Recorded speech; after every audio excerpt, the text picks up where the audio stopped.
Hey everyone, I'm Joe. Today it's time for me to do my March 2020 reading wrap-up. However, before I get onto the books, I'd just like to say that as of the last few months, I have been somewhat unreliable and have missed multiple days where I have not uploaded any videos. Now, I know people will probably say, oh no, that's fine because, I do this as a hobby, but I am personally not happy about this fact, and I'm somewhat disappointed in myself. So I do intend, and indeed I've got the time at the moment, especially with current world events, to really make sure that I actually get back into a more normal routine and I make videos on a more regular basis again, because I like making videos, I like doing booktube. It really does make me happy. So before long, actually from next week onwards, it will be regular and business as usual. Anyway, let's get straight on to the books. March was a really good reading month, much better than any previous month for quite a while, because I read 13 books in total, and nearly every single one of them worked extremely well for me and I really enjoyed. And even the ones that weren't extremely good, they were at least fairly reasonable, which frankly means that it's a very good month overall.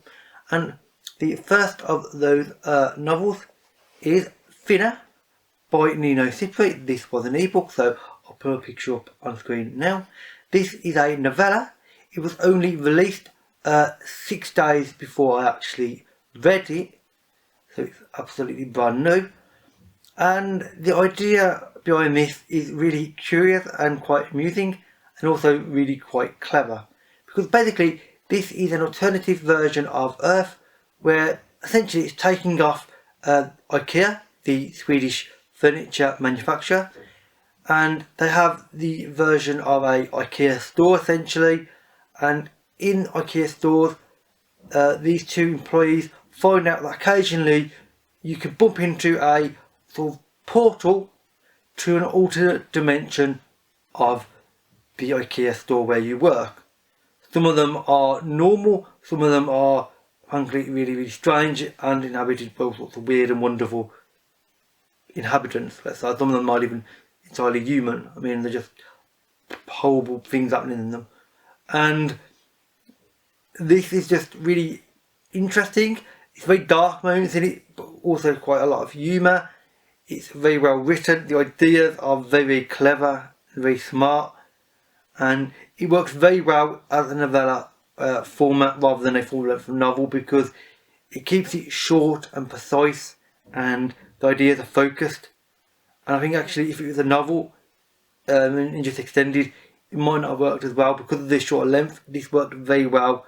It's compact, and I would recommend this quite a bit because it's just enjoyable overall.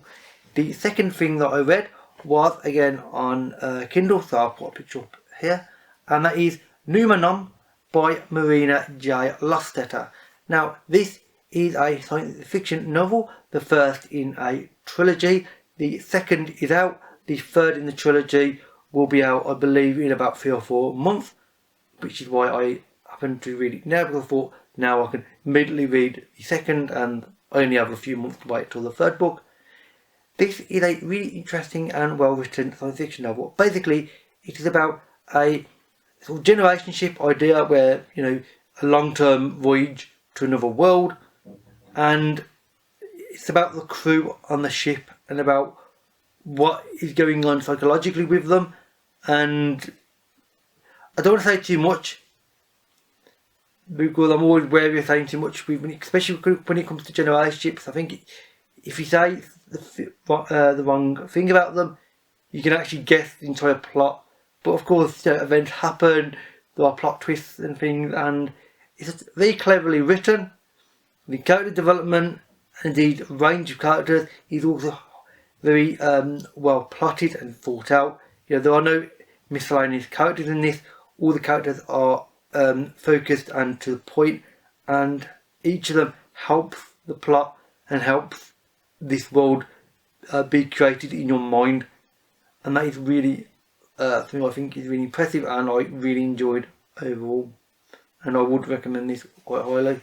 Now the third book is indeed the first physical book I read in the month, and that is Dawn by Yoshiki Tanaka. This is book 1 in a 10-book series, of which I will be reading books 2 and 10 eventually in time, probably sooner rather than later, because I really enjoyed this. Now, this is a science fiction novel, officially, although it is very obviously, it's alternative history Europe, but in space, with indeed spaceships, where you have big galactic empires. You have the dissident sort of republic empire that's kind of split off from that for their own freedoms and things. These two obviously didn't get on because the empire thinks that the faction should be controlled by them, and they do not like the fact that they split off. And you have these big sort of space battles and things, although it very much still feels like a medieval sort of, you know, European warfare and things, but with spaceships. It's an interesting concept, very cleverly written. The characters and range of settings and the range of ideas in this is really interesting. It has an epic fantasy feel, also an epic science fiction feel. I think the merging of those two concepts is frankly really interesting, and I loved this book, and I would really recommend it if you're looking for something a little bit different, but also with a familiar feel to it though, because this is both fantasy but science fiction. I really like this and I would recommend it highly. Next up is Harmony by Project Itoh. Now this, apart from it being a very obvious book because it's bright pink, although the actual colour of the book does have something very distinctive to do with the plot. Now this is a very curious novel, and a very strange novel in many ways, because for one thing, and I thought I'd mention this first, this is translated from the Japanese first of all. Anyway, as far as the plot goes, this is a version of Earth where utopia has been achieved. You know, we've got this perfect world, or at least we think we have. We've got ways of essentially making perfect health and perfect mental health with people. This system is being set in place, and it's very, very controlled by this global health organisation, which is very powerful, but nobody thinks of it as that because it's just the way of life for people. There's no one person over in control of this. It's not like an evil dictator of this medical corporation. It's not. It's kind of an unknown corporation just by doing work by consensus, and it starts creating flaws in the system though, because they have created this system to be perfect. Humans aren't perfect by design, so you're mixing an imperfect world that can never be made perfect with an idea of perfection, and they don't work particularly well together. So it's got some very interesting ideas. It's got some very dark moments in it. Actually, it's one of the darkest books I read, despite the bright pink cover. You might think it's more cheerful than it is. Actually, it's not so much. It does have a few moments where it will make you really think about what it means about certain aspects to do with health and health organisations, which, considering the current world events going on, it could be considered somewhat relevant as well. And overall, this was a book I would recommend if you can cope with something that seems as though it's slightly linked to, you know, current events somewhat, because it is a bit darker maybe, which in this climate not always is a real thing, but if you can manage it, it's well worth a read because it has some very interesting ideas and the writing was amazing. It's got some strange writing at times as well, because the actual formatting of it is on computer code. The computer code language is explained in the novel, which is explained very well and in a very curious manner. The next book that I read was another ebook, and that is Prosperous Demon by K.J. Parker. K.J. Parker is the pseudonym of Tom Holt, whose books are literally above my head there. Under the Tom Holt name, he writes lots of humour books. Prosperous Demon is not humour at all, although it does have its rather interesting humorous moments, and I personally can see the links between the Tom Holt name and his writing there and Prosperous Demon, because Prosperous Demon is essentially about sort of a priest and a person who gets demonically possessed. Essentially, it's a short novella, so I really don't want to risk saying anything too much because I will probably give away too many significant plot lines. But suffice to say, the humour in it, because obviously you're dealing with, you know, demonic possession and things, is there, because obviously there are elements that could always be sort of commented on in a sarcastic way, but it's far more subtle than what, if you are a fan of Tom Holt, is. Tom Holt is more crazed and sort of zany. Under the Parker name, he's much more subtle and much more nuanced, and he's not so in your face with what he's trying to say. All of his points are more sort of carefully, at distance. You have to look at them and analyse what he's saying to understand what he's trying to say.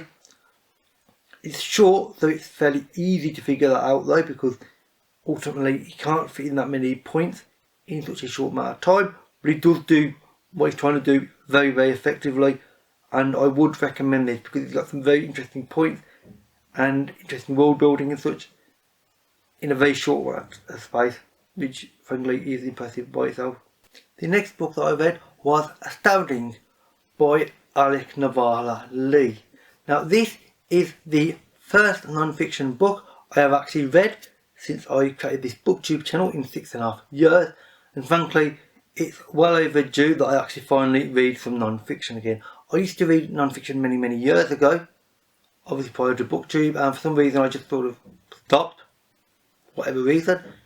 Now I have read a non-fiction, greatly enjoyed it, so will now be actively looking for more non-fiction to read, although of course this is non-fiction about science fiction, so you know, it's not exactly a difficult book for me to read, especially when this book is about classic science fiction authors in particular.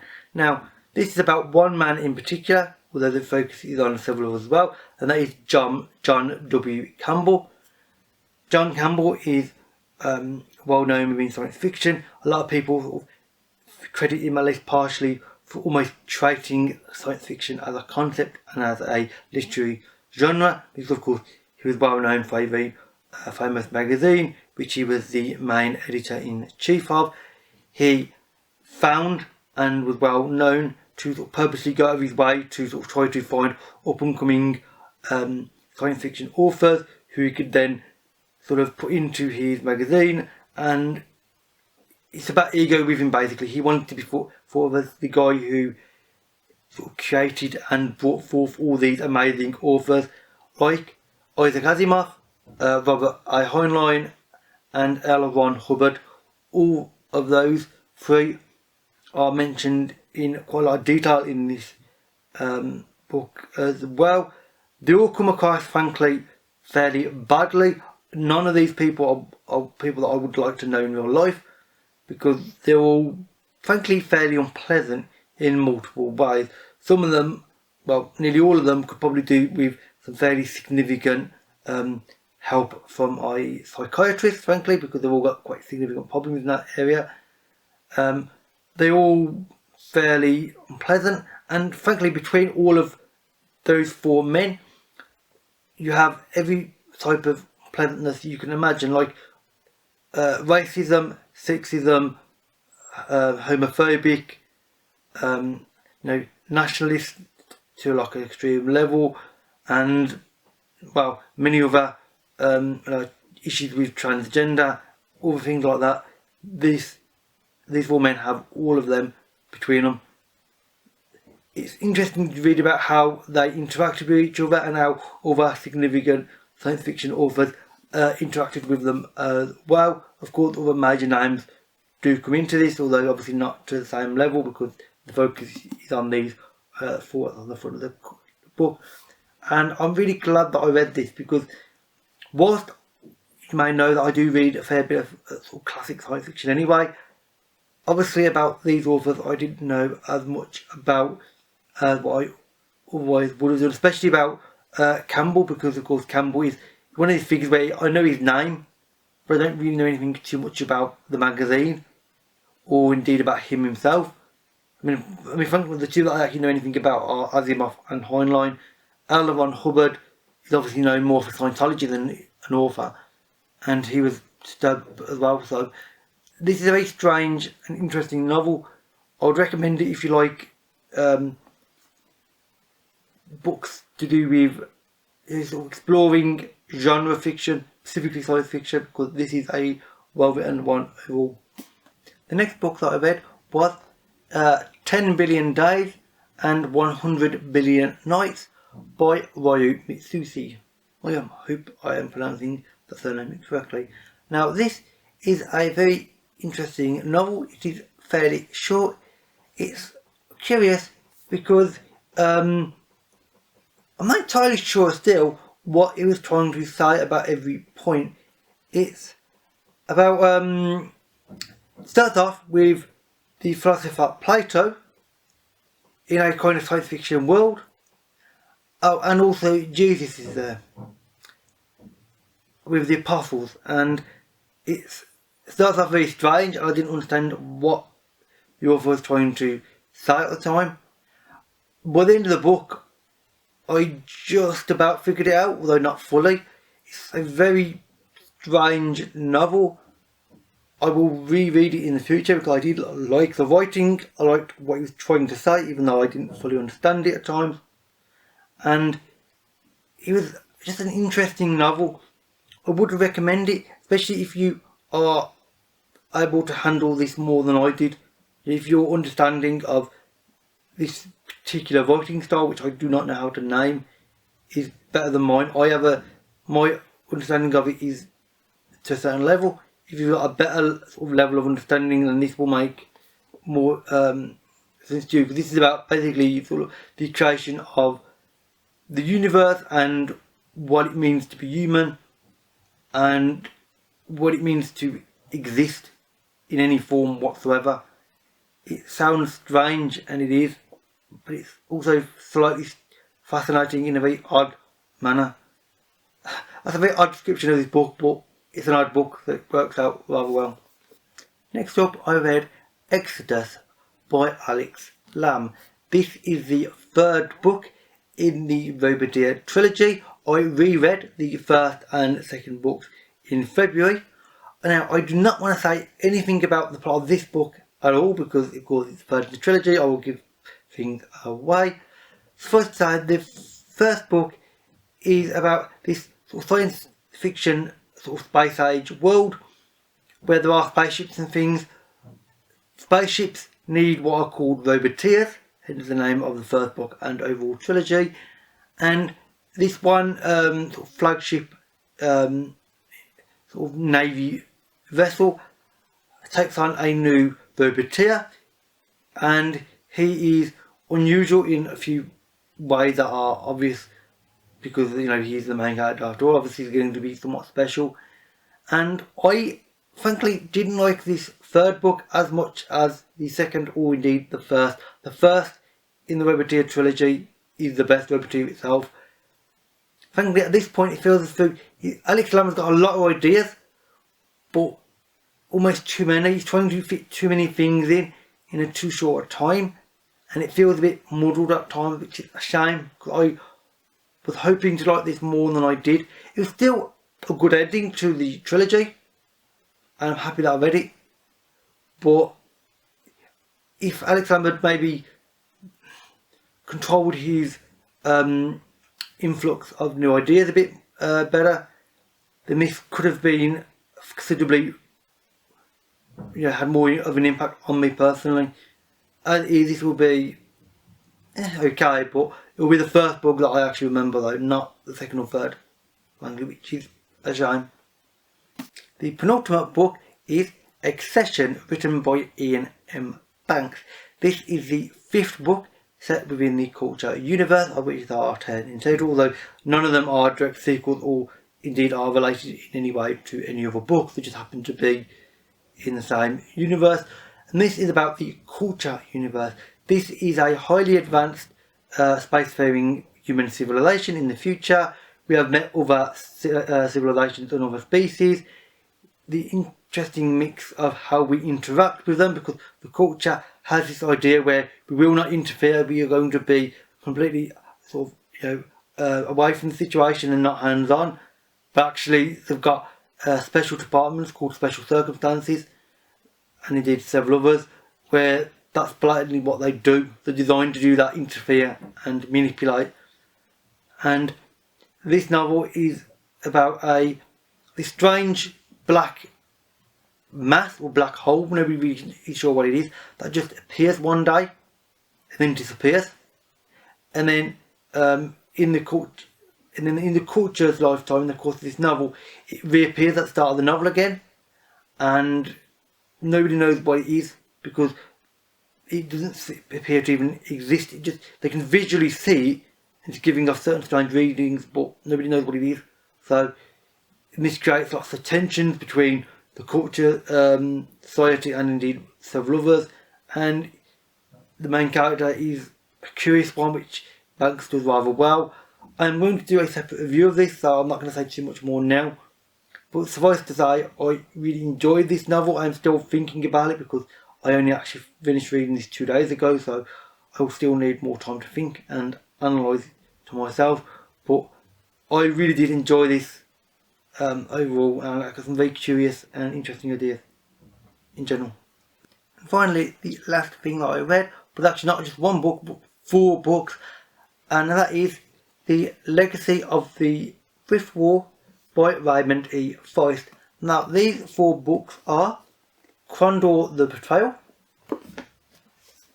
Krondor the Assassins, Krondor Tear of the Gods, and finally Jimmy and the Crawler. And this is the first and only novella that Raymond E. Feist has ever created in the Fifth War Cycle universe. Overall, there are 30 books set within this universe in different duologies, trilogies and sets of 4. Now these were written because in the early 90s Raymond E. Feist was actually approached by a games company and asked basically to write them the plot and script for a computer game, which he did.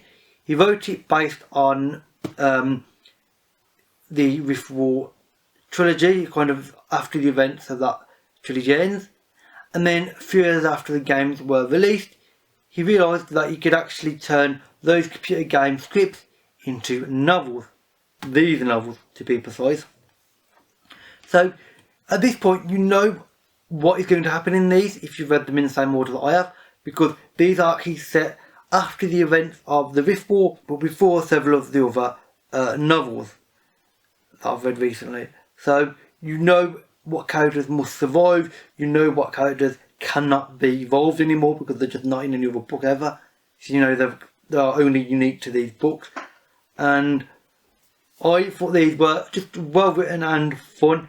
They are not quite as maybe in depth in terms of like complexity and such that the other books were, because these were sort of slotted in after the events of other books but before others, so it has to fit a certain idea and a certain role, which works well, and indeed they are just really enjoyable to read. None of them are particularly long. I mean, they are only 450 pages, so you know they're only relatively reasonable sort of average length, and they're easy to read as well. And they've all got really great characters because Feist is good at making really good, well-developed characters in an interesting world. The world itself is familiar because these are set around one city in particular, Krondor, which is one of the major capital cities in this world, which you have been allowed to explore in previous books. But in these, he really goes in depth with them, and the characters that walk around the cities and live in the cities and outside the cities, and he opens up some interesting new concepts as well, which is only lightly sort of approached in other novels, and now with these he's opened up interesting ideas. So I reckon up to this point certain ideas will be more obvious, let's say. And basically I wouldn't necessarily recommend these immediately if you haven't read the other books, although they actually could be read without reading some of the other books, although you would probably need to read the Riftwall trilogy first or whatever, because these are set after it. So if you read these, you would spoil the main original trilogy, which would be a shame personally. But I would recommend these if you are a fan of Feist and indeed the Riftwall cycle, then you'll be reading them. But they're that kind of books, you know, you're not going to read them without being a fan. And if you are a fan, then you're going to read them almost irrelevant of what I say.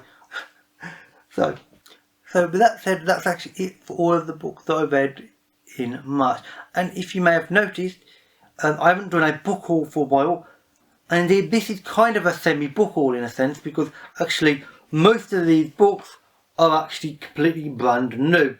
In the case of, for instance, Astounding, I actually read that on the same day that it was actually delivered to me. So I'm trying to read books close to when I buy them, and I'm really managing to achieve that rather effectively lately. Anyway, if you've read any of these or you would like to, then please leave a comment and we can have a talk about it. All my social media links, as well as any other links to anything that I find might be relevant to these books, I will link in the description box below. With that said, stay safe everybody, and I hope everybody's managing with current world events. See you everyone next time, and bye for now.